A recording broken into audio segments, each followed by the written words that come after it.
नमस्कार. काल विधानसभेमध्ये खेडचे आमदार माननीय बाबाजी काळे यांनी जे भीमाशंकर मंदिरासंदर्भात किंवा त्या ठिकाणच्या परिस्थिती संदर्भात जे भाष्य केलं, त्यावरती आज बोलण्यासाठी आपल्याकडे भारतीय जनता पार्टीचे जिल्ह्याचे नेते आहेत माननीय विजय पवार. आपण त्यांच्याशी एकदा विचारूयात.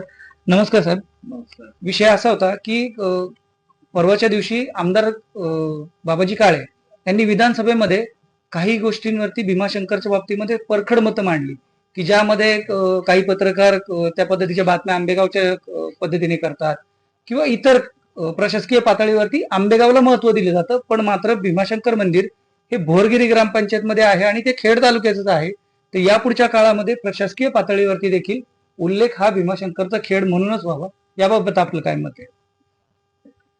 प्रथमतः बाबाजी काळेंनी हे विधान जे केलं आहे ते अतिशय दुर्दैवी आहे.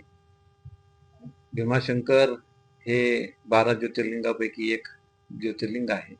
अखंड जगभरातून भीमाशंकराचं दर्शन करण्यासाठी लोक तिथे येत असतात आणि एवढं मोठं व्यापक स्वरूप भीमाशंकर देवस्थानचं असताना ते आमच्या हद्दीत तुमच्या हद्दीत असं करण्यापेक्षा बाबाजी काळे महोदयांनी सरकारकडे तिथे असलेल्या विकास आराखड्याच्या संदर्भात जे काम चालू आहे त्या कामाच्या संदर्भात काही कमी गोष्टी आहेत त्याच्यावरती बोट ठेवला असतं, किंवा अजूनही भीमाशंकरला बरीचशी काही विकासाच्या गोष्टी अपूर्ण राहिलेल्या आहेत त्या पूर्ण करण्याच्या संदर्भात काही विचारलं असतं तर मला वाटतं ते फार संयुक्तिक राहिलं असतं.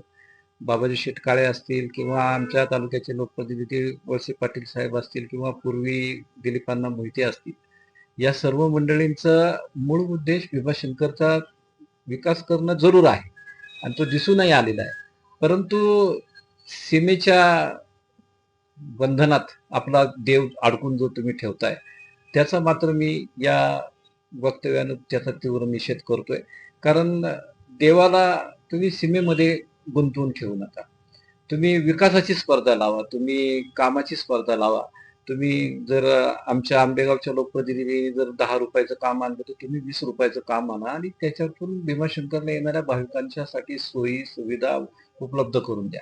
कारण तिथे येणारा जो भाविक आहे हा ते खेडचं मंदिर आहे, ते आंबेगावचं मंदिर आहे म्हणून येत नाही, तर ते एक भारतवर्षामध्ये असलेल्या एका महत्वाच्या धर्माचं 12 ज्योतिर्लिंगापैकी एक तीर्थक्षेत्र आहे.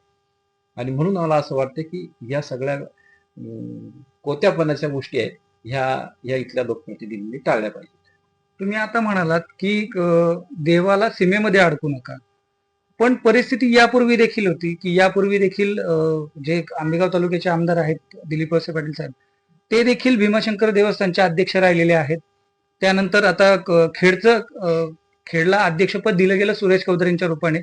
मग असं असताना देखील आज खेड तालुका आमचं मंदिर हे ज्यावेळेस म्हणतो, तर मग आंबेगाव तालुक्यातील सर्वसामान्य लोकांनी त्याबाबत काय वागावं आणि आज जो काही विकास होतोय भविष्य काळामध्ये तो अजूनही पुढे जाईल, पण मग उद्या हीच परिस्थिती जर निर्माण झाली की नाही भीमाशंकर हे खेडचंच आहे, तर मग आंबेगाव वासियांमध्ये जे काही तिथल्या स्थानिक ग्रामपंचायती असतील, तिथले स्थानिक आदिवासी लोक असतील, यांच्या भविष्यासाठी आपलं नक्की काय ध्येय धोरण असेल किंवा तुम्हाला काय अपेक्षा की त्याच्यासाठी प्रशासनाने किंवा लोकप्रतिनिधींनी काय पावलं उचलावी? आता या ठिकाणी भौगोलिक परिस्थितीच अशी आहे. भीमाशंकर देवस्थान हे जरी खेड तालुक्याच्या हद्दीमध्ये असेल तर भीमाशंकर मंदिरापासून 200 मीटरच्या नंतर आंबेगाव तालुक्याची हद्द होती आणि विकासाच्या जेवढ्या योजना ज्या आणायच्या त्या आंबेगाव तालुक्याच्या हद्दीच्या माध्यमातूनच भीमाशंकर मध्ये येत आहेत. किंबहुना भक्तभवन असेल किंवा धर्मशाळा असतील किंवा काही पुजाऱ्यांची निवासस्थानं देखील असतील किंवा भीमाशंकर ही जी वस्ती आहे त्या वस्तीतली निम्मी लोकसंख्या आंबेगाव तालुक्यामध्ये देखील राहते. त्याच्यामुळे तिथल्या स्थानिक लोकांना खेड आणि आंबेगाव हा वाद महत्वाचा वाटत नाही, तर त्यांना तिथल्या पायाभूत सुविधा ज्या आहेत, पाणी, वीज, त्याच्यानंतर ते इन्फ्रास्ट्रक्चर, ह्या ज्या पाहिजेत या सुविधांसाठी ती लोक आसुसलेली आहेत. दुर्दैवानं त्याच्यावरती ज्या प्रभावीपणे काम केलं गेलं पाहिजे ते होत नाहीये.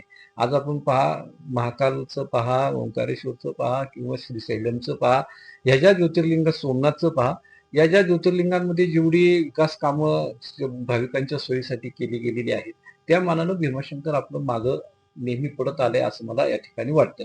आणि त्यासाठी आदिवासी लोकांसाठी तिथे त्या मुलांना काहीतरी रोजगार त्या देवस्थानच्या माध्यमातून उपलब्ध करून दिला पाहिजे. या ठिकाणी भीमाशंकर देवस्थानच्या बरोबरच भीमाशंकर हे सर्व क्षेत्र एक अभयारण्य म्हणून देखील डिक्लेअर केलेलं आहे. जो आपल्या राज्याचा मुख्य प्राणी आहे शेत्रू, त्याचा अधिवास त्या भागामध्ये जास्त आहे आणि त्यामुळं ते एक आकर्षण त्या भागाचं आहे.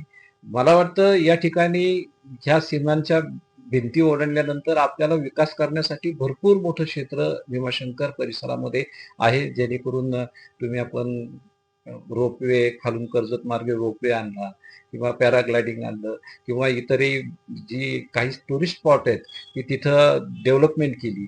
दुर्दैवानं आमच्या धरणाचा टुरिस्ट स्पॉट गेली 15 वर्ष तसाच पडलेला आहे. असे जे स्पॉट आहेत हे जर डेव्हलप केले तर तिथल्या आदिवासी लोकांना रोजगार उपलब्ध होईल. त्या मुलांना स्थानिक पातळीवरती रोजगार उपलब्ध झाल्यानंतर धरणातलं पाणी जर उचलून वरती नेलं तर स्ट्रॉबेरी असेल, गोल्डन बेरी असेल यासारखी जी नगदी पिकं आहेत जी लोकांना भरपूर पैसा उपलब्ध करून देऊ शकतात. ही पिकांची लागवड ही आदिवासी मुलं करतील, ती त्या पर्यटकांना विकतील. पर्यटकांना तिथे आपण शेती कृषी पर्यटन सारखी एक छोटे या मुलांना कर्ज प्रकरण करून दिली तर ते छोटे हॉटेल बांधतील, तिथे राहण्याच्या व्यवस्था होतील. फक्त कायद्याच्या कचाट्यात आणि श्रेयवादाच्या कचाट्यात भीमाशंकरचा विकास अडकलाय असं मला या ठिकाणी वाटतंय. दुर्दैवानं आमचे आंबेगावचे लोकप्रतिनिधी असू द्या आणि खेडचे लोकप्रतिनिधी असू द्यात, यामध्ये अडकल्यानंतर ह्याचा विकास होणार नाही. तर माझं या निमित्तानं या सगळ्या मंडळींना आव्हान आहे की ह्या सगळ्या ज्या गोष्टी आहेत ज्याची प्रायोरिटी देणं गरजेचं आहे. मग आपण जरा थोडंसं आपलं मन मोठं करून ह्या सगळ्या लोकप्रतिनिधींनी फक्त भीमाशंकर हे केंद्रस्थानी ठेवून त्या परिसराचा जर विकास केला तर निश्चितपणे हा बदल आपल्याला भविष्यामध्ये चांगल्या गोष्टींकडे नेईल आणि तेव्हा मात्र वाद करण्याची परिस्थिती येणार नाही असं निश्चित मला जाणवतं. तर हे होते विजय पवार. एकेकाळी आंबेगाव तालुक्याच्या राजकारणामध्ये हे नाव अग्रस्थानी होतं. आजही त्यांच्याकडे पाहण्याचा दृष्टिकोन हा समाजाभिमुख असला तरी देखील एका तळतळीच्या मानसिकतेने ते सांगतात की भीमाशंकर मंदिर हे केवळ सीमारेषांमध्ये अडकू नये, तर त्याचा भौतिक आणि पारंपरिक विकास हा केला जावा. यासाठी दोन्ही तालुक्यातील लोकप्रतिनिधी यांनी माझा खेड आणि माझा आंबेगाव हे करण्यापेक्षा भीमाशंकर माझं या अनुषंगाने पुढच्या काळामध्ये विकास करावा ही अपेक्षा त्यांनी व्यक्त केली. सचिन